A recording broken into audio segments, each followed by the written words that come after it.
Yes. My name is Antonio Brown. Irvin Bryant. Shout out to the DJ for making our beat. That's at DW Made That on social media. And follow us on social media. At Kinda Woke on Instagram and Twitter. Relatively Conscious everywhere else. Subscribe, follow, share. Get the engagement up. Okay, hop in the comment section. We need your help. Yeah. So we're doing a Black History Month graph here. It's number 3.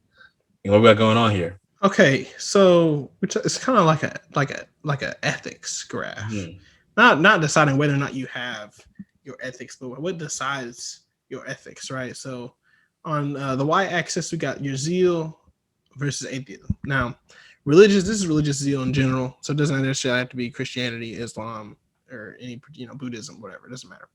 But what do you believe in? Do you believe in it, and how much do you believe in it? Mm-hmm. And then on the other end is atheism. So once you cross the line into atheism, it's just you're not loyal to any particular god. But then once you get down to the bottom, it's anti-religious, which those people exist, right? So you got the most pro-religious to the most anti-religious, and then on the x-axis you got institutional buy-in, where it is your belief in institutions as they exist. Financial institutions, governmental institutions, whatever. And then your societal cynicism being the belief that these systems must be overturned. I debated putting revolutionary fervor on the other side, but that felt less concrete of a term. Though these aren't concrete at all. But yeah, so it's the graph that we're working with. We got a bunch of data points. The black ones, black text means it's a black person. White text means it's not a black person. And, let's talk about it. Yeah, so let's do the cluster up top with the most zeal. So Farrakhan, the Pope, I guess it's Malcolm X, Dr. King. Okay, so you're just going laterally. Yes. Yeah, lateral. Okay, we'll start with Farrakhan. I don't like that, man. They still killed Malcolm X. I don't care what y'all say. Yes. NYPD confession does not clear the nation's name. And also Farrakhan wrote article after article in the nation's paper, vilifying and nearly calling the final call. Thank you for calling for his death. Anyway, had to get that off my chest. Farrakhan is one of extreme religious zeal to the point of dogma, to the point of bigotry. That's not Orthodox Islam. We all know that, but he believes it, whatever it is. Cult leader, you got to believe it, right? Yeah. At least outwardly.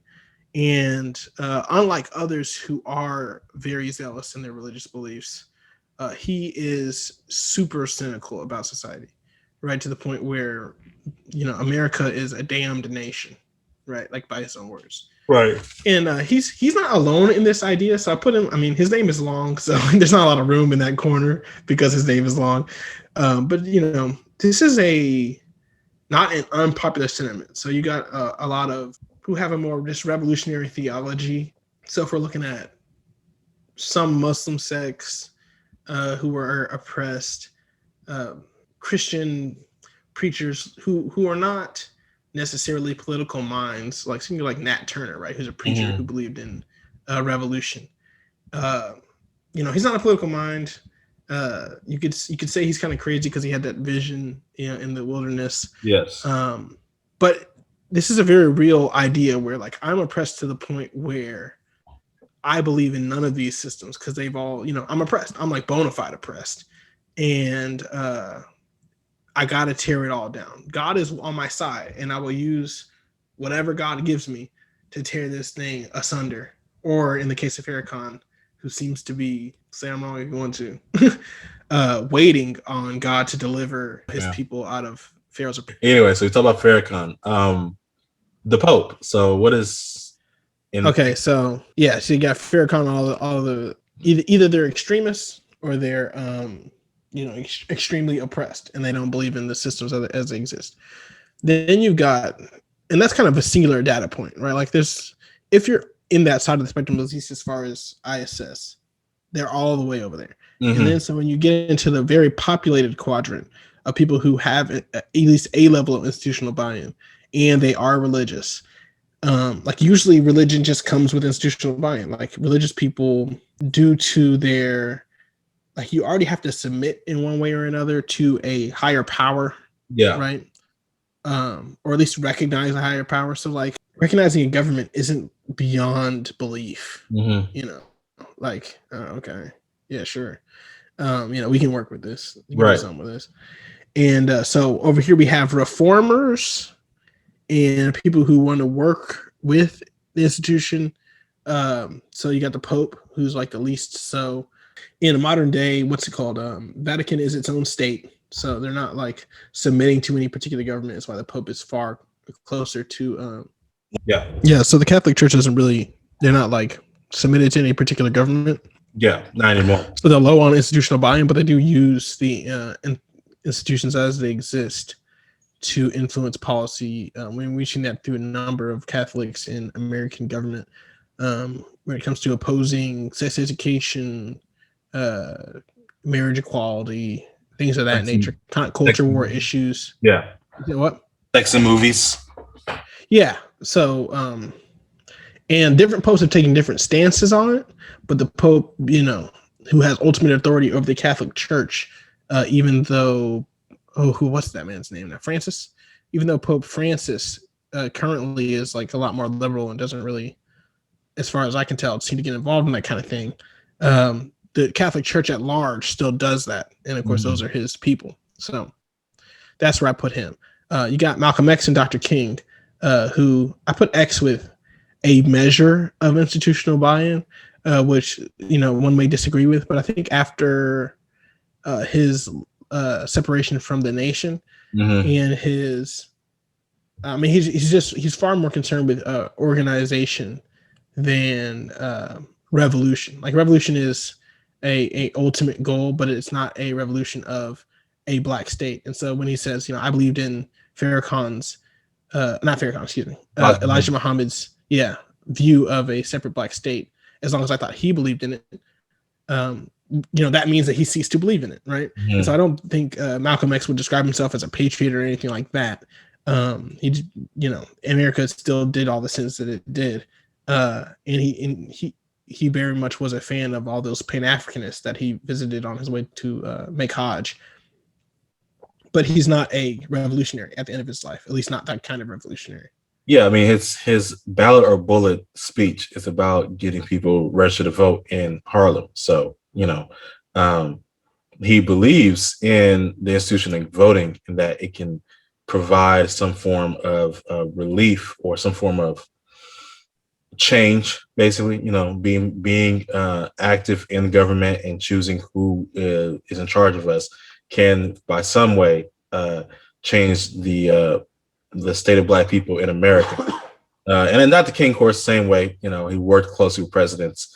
His when he dies in Memphis, he is at he's there for a sanitation workers strike, so a union is by definition an institution, so right.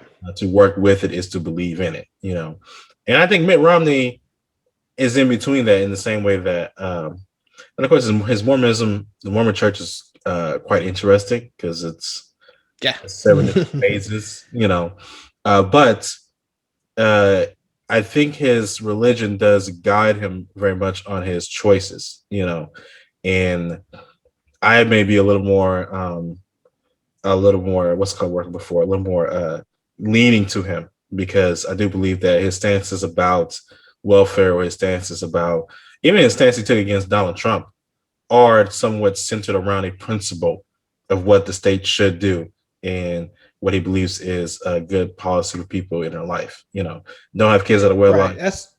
Don't depend on the state. Don't be a strong man, demigod. Yeah. Yeah. So I don't want to speak too brashly, but Mormonism is an interesting religion. It's very interesting. And like you said, they got interesting phases and sects of their religion that have acted in very strange ways. And their theology, to me, is like striking. I'll say that. Yeah. Yeah. But Romney as an individual has a really like serious commitment to that like one may have called into question before, because he's like such a serious capitalist. Though one must remember, Mormonism is an American religion, so for him to be a capitalist isn't really like anti their understanding of Christ. Yeah. And then, when it comes to other things that are kind of more generally understood among Christians, those who believe in Christ Jesus, like you said, yeah, he's like, his stance against Donald Trump is like is what puts him on that high level, Mm-hmm. where his stances aren't the same as a king or aren't the same as X. His commitment to his religion, his zeal is very real. So, gotta respect him, put him up there, and he's one of the few, at least current American leaders who I can say that about. Yeah, and Ronald Reagan probably be up there too. I do not. I disagree. I think, and see that's where I put him up there, because where other and we'll get to the Ronald Reagans and all them momentarily, is like a Newt Gingrich or a not Newt Gingrich. That's why I said Ronald Reagan, because Newt Gingrich is a whole nother story. But I mean, like Ronald Reagan, I don't, or George Bush, right? Right. George Herbert Walker. I think he would be Romney. Bush would be. I think they're serious about the religion, but they never took which I believe in their line of work, at some point has to happen. I do believe that your religion has to conflict with the business that is being dealt. And I don't see that friction, that challenge, and that stance. And everyone often postures, like Christians in legislature always posture like, I'm taking a Christian stance. This is unpopular. I'm gonna take flack for this. And then they get reelected because it was strategic. But Mitt Romney did it for real. Yeah. And I think they all have plenty of opportunities to do that. And so I'm not putting them in that category. Well, the reason I say Bush is because his whole ideal of compassionate conservatism, now is definitely as a stance that would not be as popular, but was more popular in his day.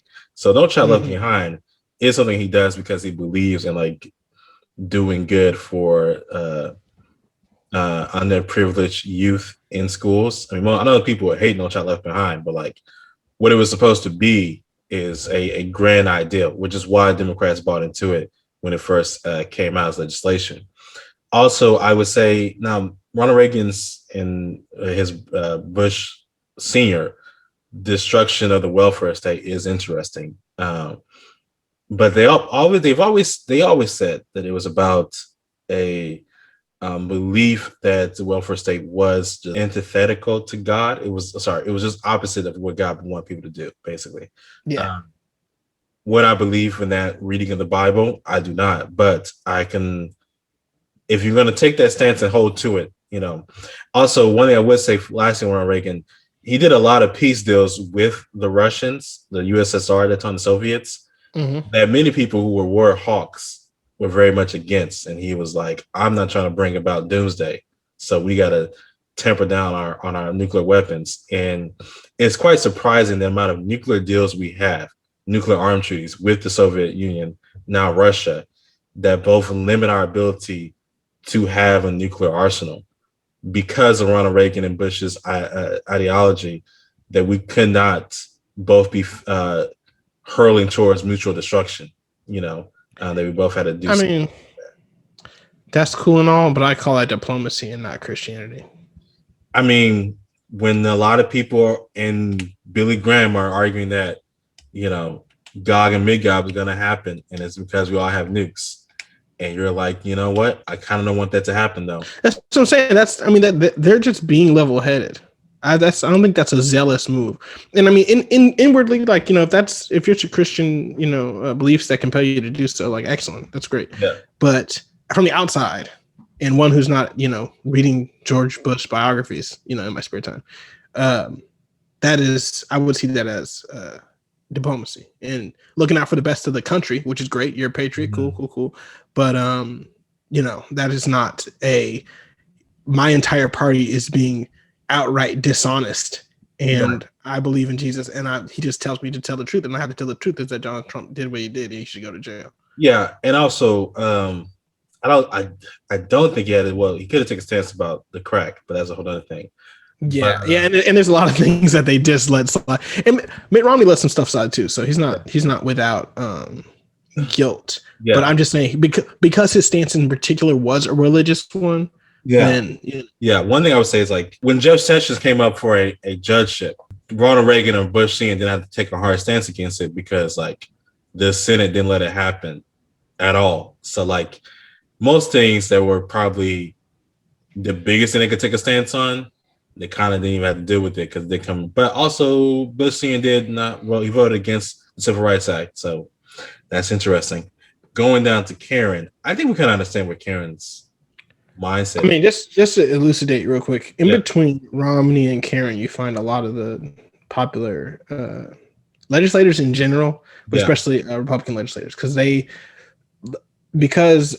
evangelicalism is, we put a veneer of religiosity on it. They yeah, all have to claim to some degree on that spectrum, and either it's a legitimate faith, that causes them to take a stance like Romney, or it's more like, I just got to say this to say this. Ted Cruz is just, I'm a Christian, let's move on.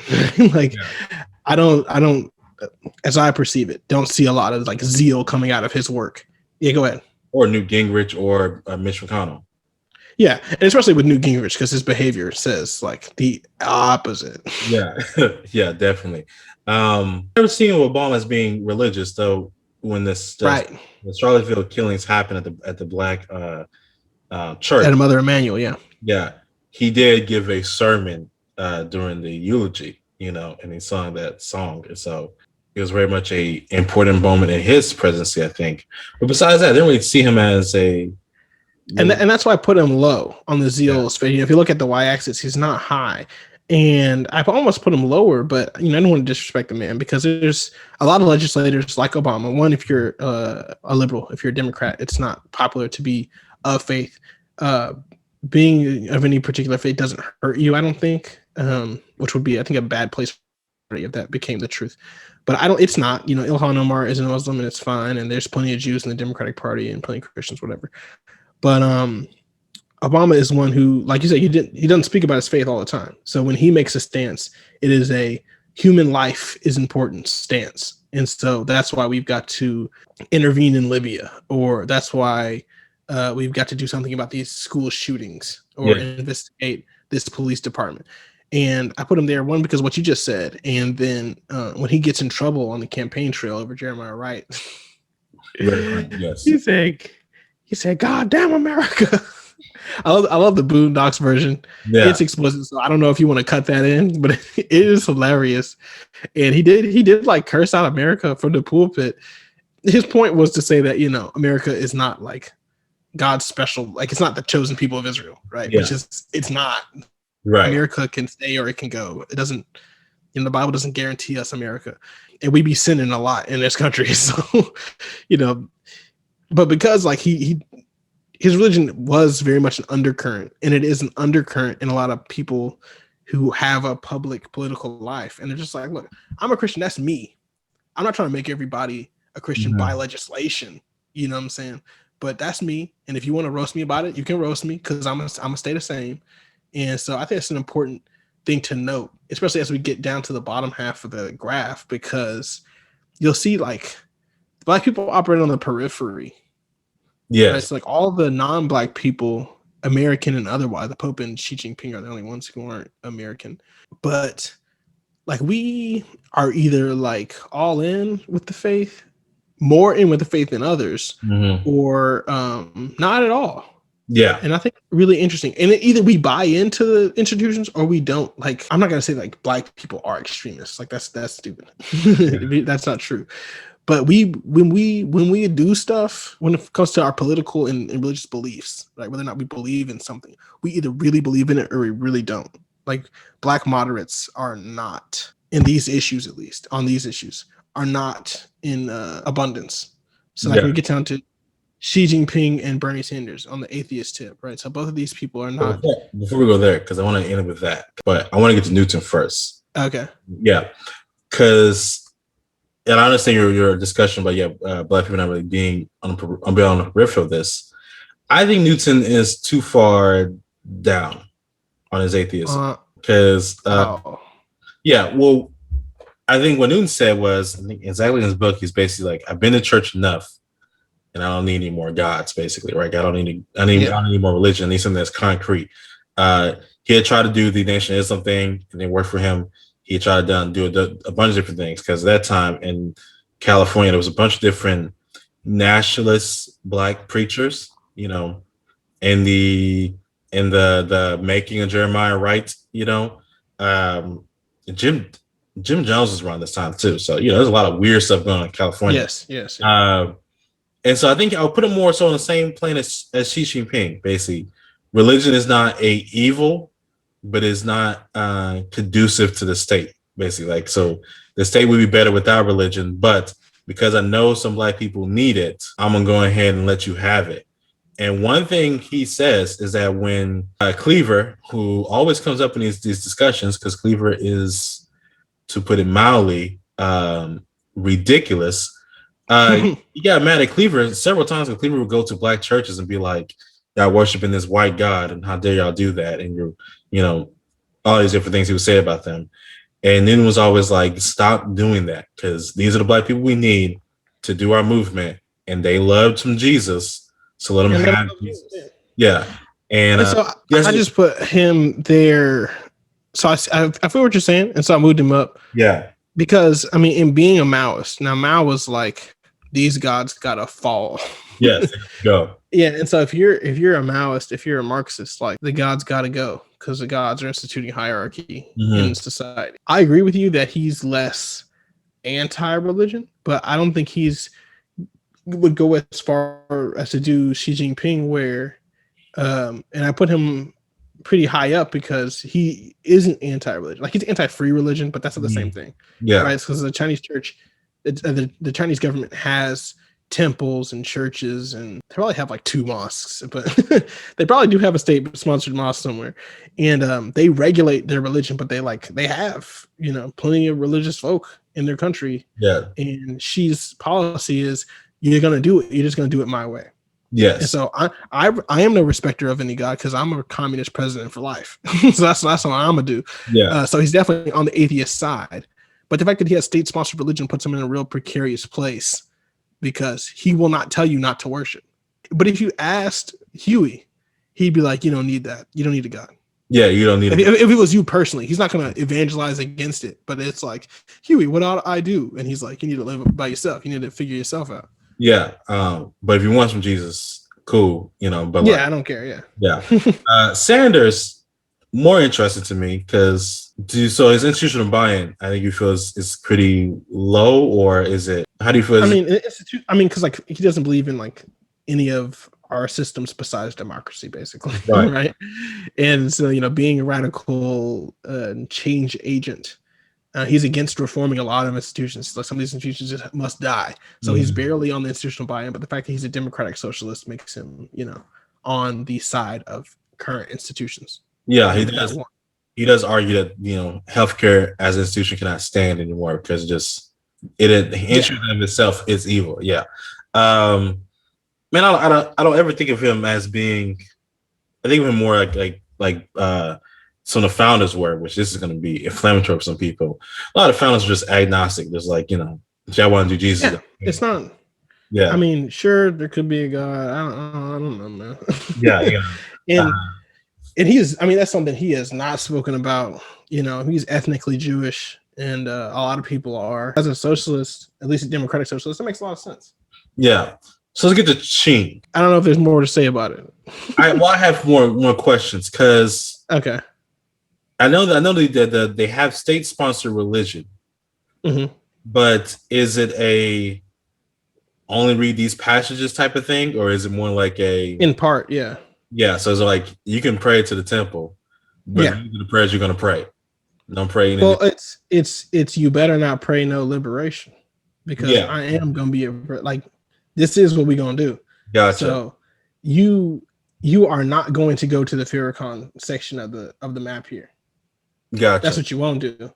I'm not, again, she's not a religious man, but and you can be religious. Yeah, cool. We'll set up, we'll build them. We'll maintain them. But if you go over there where Farrakhan is at, you might find yourself in a camp.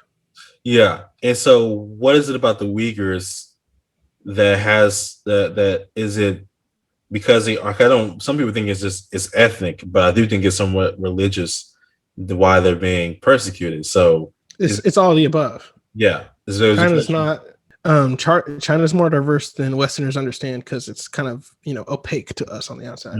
But there's 20 different I mean, it's a giant country. So there's like 20 different ethnic groups native to that area that is encompassed in their borders right now. And Uyghurs are just like so far from being Chinese. And so if I'm a communist government, I want a state, I want everybody to assimilate. And they're like nigh unassimilatable, Yeah. right? So like you are one very serious about your God. So like chill, because I run that and y'all want to do independent churches. And I told y'all we don't do that. Right. And y'all look different, y'all speak a different language. That's another thing, you know, imperialistic, colonialistic, what's the word I'm looking for? Authoritarian powers, fascist powers, always language is a huge thing. You got to speak my language. Africans had to forget their language coming over here to the States, enslaved. Africans in Africa when conquered by Europe, got to forget your language every time. The language is a huge thing. And so they're not letting go of the language. They're not letting go of their identity. They're not letting go of their Islam. I'm putting y'all in camps. Yeah. And you can, again, I try to tell y'all could, you know, this is she speaking. I try to tell y'all could pray as long as y'all pray the way I want you to, but you want to pray in an Orthodox way or in the, you know, I don't know if they subscribe to Orthodoxy. I don't know Islam like that, but you know, the Uyghur Muslim way. And it's like, no. You got to do it the Shi way. Yeah. The USSR ran into this problem a lot because, well, it's funny because technically a lot of those old European countries, to like Lithuania, Estonia, they have huge cathedrals, but like church by that point had been for so long a state institution that many had soured on it, you know. So if the Pope keeps getting the king killed, or the king keeps like saying, I'm more higher than the Pope, at some point you're gonna have a generation of people who are like, I don't care about either, you know. And so when the USSR came in and took over, they're like, well, don't go to church anymore. And people were like, okay, you know, I wasn't going in the first place, so I guess, yeah. But it became an interesting point of contention once people are like, you know what, I don't like the USSR, and you know what, I kind of want to go back to church. And so I did some missionary work over there, and it's still interesting how much churches is not a part of their everyday life. Like we prayed in school, or we had a moment of silence in school, but it was definitely like a prayer, you know. My teachers definitely made sure to tell you this is that moment of silence for you to pray, basically. You know, that is so wild, by the way. I really forgot about that. Yeah. Or the fact that like we begin state-sponsored meetings with prayer. Like, yes, we do. Yes. Yeah, like throughout the all official meetings. Yeah. So like, the Texas A&M University does not meet to talk about money until we pray first. That's, yeah. I mean, I said one of the prayers. Yeah, so it's wild. And that's very much different than what's going on overseas. And it's very much different to how people think of religion altogether. Because one thing we said to the kids was like, you gotta come to church, you know, on Sundays. And they're like, every Sunday? And we're like, yeah. And like, why though? You know, and in fact, I spent most of my childhood on Sundays and Wednesdays afternoon, and in between, just at the church building. To every other Texas child, that's not weird, but like to anybody else outside of the country, that is insane. And so I do think a lot of Americans just have more zeal out of cultural institutional buy-in to the idea that you can go to church than more so actual practice of faith. Which is why, where would you put Gen Zers on this map? Because I think they're going to be the first generation. The majority of them may be agnostic. I have extremely high doubts about that. Or not. People, I mean, because faith is super cultural. So I mean, like more than the American culture, because America's so diverse, and Gen Z is the most diverse generation of Americans, at least. You know, they people are like really, you know, they find that very important. A part about themselves, even if it is like a like a lot of Catholic countries and communities around the world are really just like, we just be Catholic because that's what we do. Like it's not, I'm not passionate about, you know, Jesus or anything, but like we are Catholic, so like I'm gonna go to church, I'm gonna do the mass, the priest is gonna put the cracker in my mouth, and that's just what's gonna happen. Yeah, I'm a Christian because that's just who they are. It's a part of who they are. So I mean, I don't think they differ that much. And if they were, I guess they'd be like closer to the center, if anything. Yeah. Like, or at least like the social progressives would be closer to the center. Yeah. But I think they said pretty, well, how much is the institutional buy-in? I don't even know. That's why I said closeness to the center, because a lot, Yeah, I mean, get all the ACAB and stuff like that, yeah. and I think they'll be around. They'll be in blue, but they'll be like in the center of blue. You know. Well, and Zoomers love to vote, so I think they're just yeah. Also, last thing I would say is that something we learned um, while I was being trained to be a preacher is that like a lot of people they leave faith like between the ages of like 17 to like 25, and then they have kids and they all want their kids on church on Sunday morning, and so they just end up coming back to faith. That is true. That is true. Yeah. And it's not like a conscious decision that like, well, now I need Jesus in my life. It's just like, well, you gotta learn about Jonah and the big fish. So it's time for you to go to church, you know. And some people do. They'd be like, man, I was really out here Yeah. making babies, and now I got them. I need Jesus to help me because these babies something else. Yeah. And I don't know, you know, what that is very interesting to me, you know, because then you get pew sitters, because then they get a church for a couple of years, and it's like, I'm just sitting here so the kid can get this religion. I've checked out. What time's the Raiders game? You know, but it's interesting. I do think the South, like a Karen, when you have Karen at, if you're talking like a Southern Belle Karen, I think she's much higher on the zeal. Yeah. Okay, but see, that's the thing. I try to. It's hard because, like, is it real zeal or is it posturing? Is it sanctimonious? You know, like I said, like popular Catholicism. Like, you cannot take Catholicism away from a ton of people, like a ton of cultures worldwide are just like, I'm going to mass. Like all of that, Corona be damned, I'm going. But like their lifestyle is not a Catholic lifestyle at all. Yeah.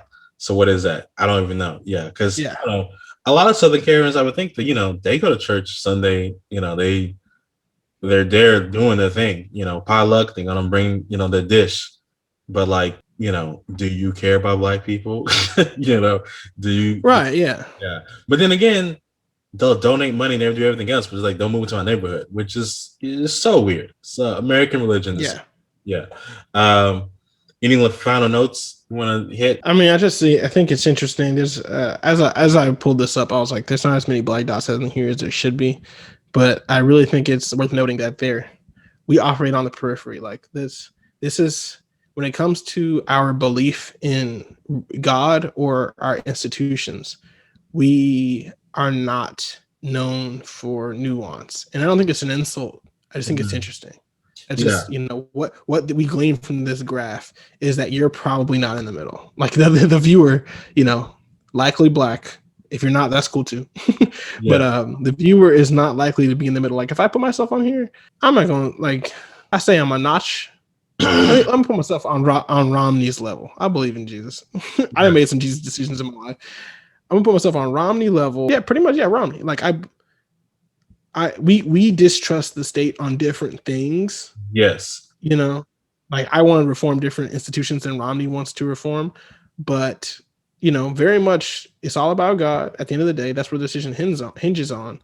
And you know, for some of these things, I don't trust the government, and that's just it. Yeah, I think I'll be around the same area, maybe a little bit lower. Because one thing I've always make a point about is that there's like, this is not what's the word I'm looking for? A God-driven country. Is that theologist? Yeah. I mean, a theocracy. Yeah, but it's not a theocracy, and we don't want that. So a lot of times I'll be like, God has no place in what discussion we're having here, you know. So you can leave that alone. And maybe not because, like, I know some people would hear that and be like, well, that's not in the Bible. And I'm just like, Jesus did say, give the Caesar what belongs to Caesar, but give the God what belongs to God. So like, you know, whatever you want to do when it comes to taxes, I don't really think God has an issue with that. You know, of course, give money to the poor, take care of the widows and the orphans, but like, you know, everything else, I don't know what God's opinion is on a Roth IRA, but as long as you do it in the correct terminology, then I think it's fine with that. Also, I think a lot of times we get into issues when we bring God to places where he doesn't belong, you know. So like my whole thing real quick about marriage equality, when people were talking about, like, people getting married in churches and you know that their marriage ain't got nothing to do with Jesus at all. You know that. So why are you getting mad about who can get married? Because you married two people. I'll be getting into sinful marriages. Yeah, you get sinful marriages, and you mad because someone else can take part of this institution. Someone's like, well, this institution is about God. And I was like, no, it's not, because once you have to get married, saying I'm gonna love you to sickness and health, and it's really just about when I got money in your pocket. I'm gonna love you that long, Yeah. or just something nice to come along, and that's not about Jesus. So, I don't understand. I just want to say, Homeboy at Liberty said, that's who said that. Homeboy at Liberty University said, oh my gosh, what was their name? Falwell, Jerry Falwell Sr. Yeah, basically gay people getting married is an affront the gate to the institution of marriage. And look at his marriage now. That's all I gotta say. Yeah, no. Yeah. And see, that's the thing with the whole zeal marker. It's like, they founded the biggest Christian university on the planet, but like their behaviors are horrendous over there. You gotta feel like, that don't make no sense. That make no sense whatsoever. Nasty. All right, my name is Antonio Brown. Irvin Bryant. Peace.